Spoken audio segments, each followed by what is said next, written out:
नारद जी बोले, हे राजन, यही कारण है कि कार्तिक मास के व्रत उद्यापन में तुलसी की जड़ में भगवान विष्णु की पूजा की जाती है। तुलसी भगवान विष्णु को अधिक प्रीति प्रदान करने वाली मानी गई है।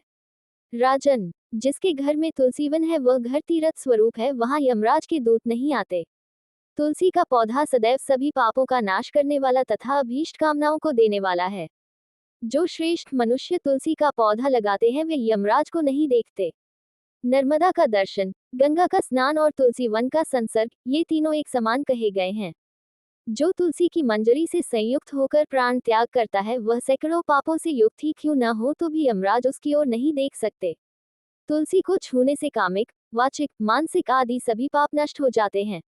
जो मनुष्य तुलसी दल से भगवान का पूजन करते हैं वह पुनः गर्भ में नहीं आते अर्थात जन्म मरण के चक्कर से छूट जाते हैं। तुलसी दल में पुष्कर आदि समस्त तीर्थ, गंगा आदि नदियां और विष्णु प्रभृति सभी देवता निवास करते हैं। हे राजन, जो मनुष्य तुलसी के काष्ठ का चंदन लगाते हैं उन्हें सहज ही मुक्ति प्राप्त हो जाती है और उन द्वारा किए गए पाप उनके शरीर को छू भी नहीं पाते। जहाँ तुलसी के पौधे की छाया होती है वहीं पितरों की तृप्ति के लिए श्राद्ध करना चाहिए।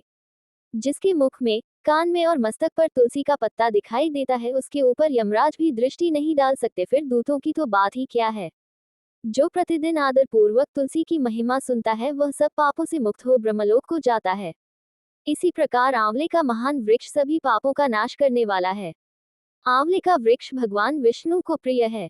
इसके स्मरण मात्र से ही मनुष्य गोदान का फल प्राप्त करता है। जो मनुष्य कार्तिक में आंवले के वन में भगवान विष्णु की पूजा तथा आंवले की छाया में भोजन करता है उसके भी पाप नष्ट हो जाते हैं। आंवले की छाया में मनुष्य जो भी पुण्य करता है वह कोटि गुना हो जाता है। जो मनुष्य आंवले की छाया के नीचे कार्तिक में ब्राह्मण दंपति को एक बार भी भोजन देकर स्वयं भोजन करता है वह अन्न दोष से मुक्त हो जाता है। लक्ष्मी प्राप्ति की इच्छा रखने वाले मनुष्य को सदैव आंवले से स्नान करना चाहिए। नवमी, अमावस्या, सप्तमी, संक्रांति, रविवार, चंद्र ग्रहण तथा सूर्य ग्रहण के दिन आंवले से स्नान नहीं करना चाहिए। जो मनुष्य आंवले की छाया में बैठकर पिंडदान करता है उसके पितर भगवान विष्णु के प्रसाद से मोक्ष को प्राप्त होते हैं। जो मनुष्य आंवले के फल और तुलसी दल को पानी में मिलाकर स्नान करता है उसे गंगा स्नान का फल मिलता है। जो मनुष्य आंवले के पत्तों और फलों से देवताओं का पूजन करता है उसे स्वर्ण मणि और मोतियों द्वारा पूजन का फल प्राप्त होता है। कार्तिक मास में जब सूर्य तुला राशि में होता है तब सभी तीर्थ, ऋषि, देवता और सभी यज्ञ आंवले के वृक्ष में वास करते हैं। जो मनुष्य द्वादशी तिथि को तुलसी दल और कार्तिक में आंवले की छाया में बैठकर भोजन करता है उसके 1 वर्ष तक अन्न संसर्ग से उत्पन्न हुए पापों का नाश हो जाता है।